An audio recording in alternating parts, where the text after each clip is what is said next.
It's news time. Information is power. Be current. The news headline.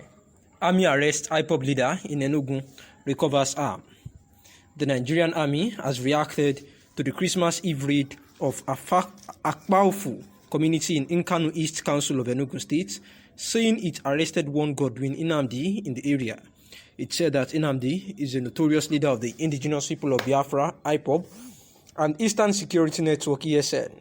In a statement issued yesterday by the Director, Army Public Relations, Brigadier General Yema Nwachukwu, it said that the raid was part of the exercise Golden Dawn, and troops of 82 Division Nigerian Army and other security agencies, while conducting exercise Golden Dawn, arrested one Godwin Nnamdi, who happens to be a notorious leader of the indigenous people of Biafra, Ipob, and Eastern Security Network, ESN, in Nkanu East Council. He was arrested during joint clearance operations at a camp suspected to be the fortress of Ipob ESN elements located at Akpaufu Forest in Nkanu East Council of Enugu State on Saturday, December 25, 2021.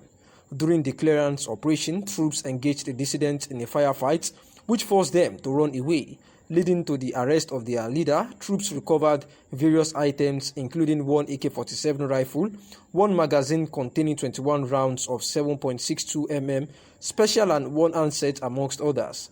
The Chief of Army Staff Corps, Lieutenant General Farouk Yahya, while commending the troops for the successes recorded thus far, charged them to comb and clear all suspected hideouts of criminal elements in their areas of responsibility. And this is the news about the bandits and criminals that actually were involved in the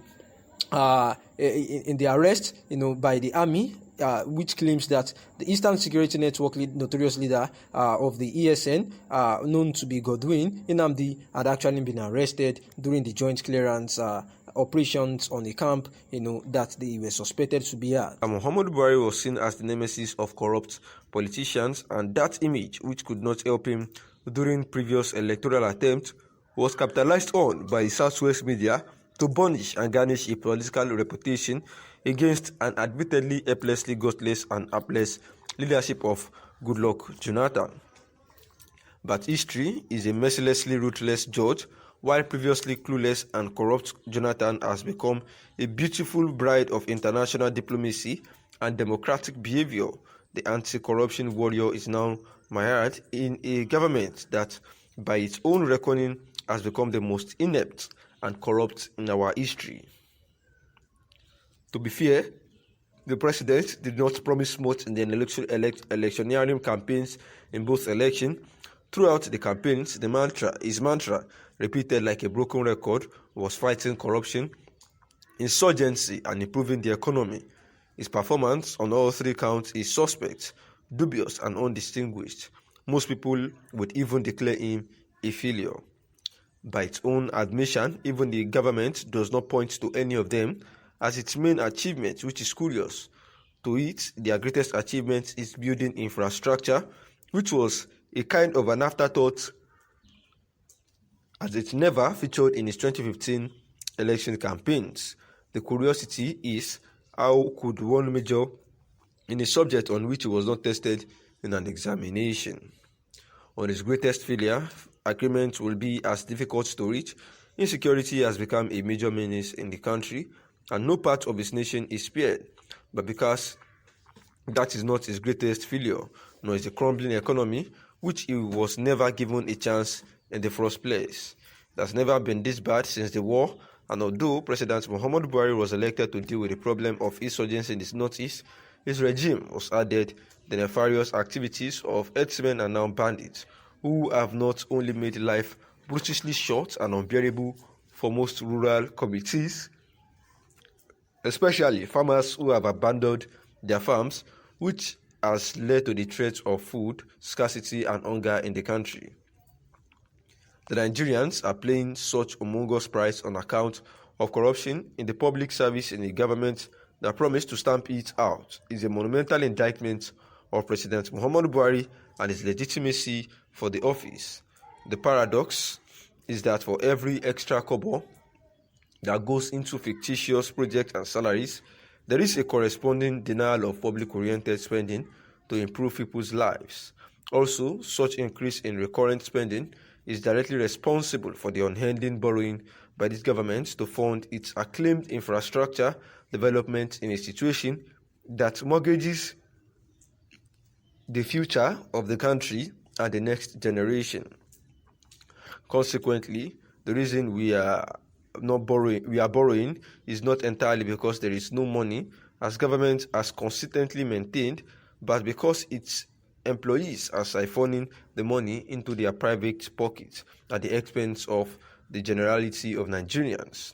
The obvious implication of this development is that the current anti-corruption strategy is defective and inappropriate, thinking that the main culprits in corruption are the political office holders.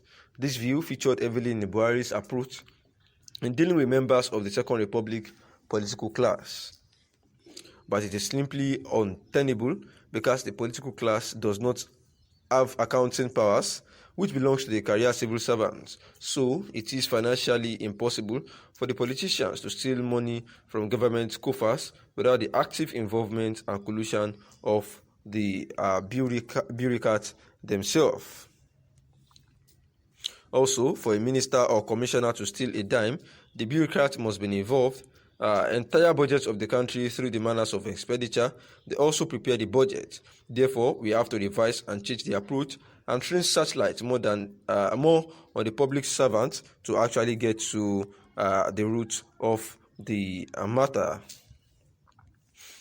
And also, focusing on the few political office holders is a waste of time and resources, which has been proved by the failure of this government to stamp out corruption in the country, and there is need to digitalize government processes to reduce human interference which ultimately conduces for corruption.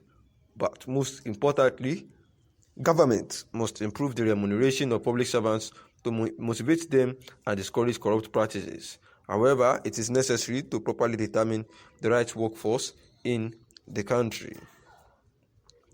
And this evidence from the COVID-19 measures, which has kept level 1 to level 13 workers, constituting over 85% of the personnel at home for over a year, and shows that most of them are not really needed.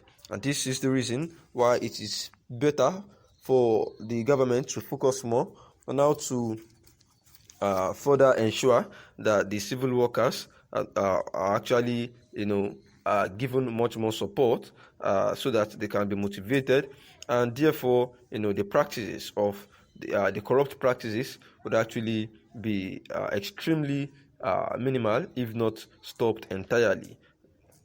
And this would help us to ensure that the root of corruption is actually destroyed. Thanks for listening.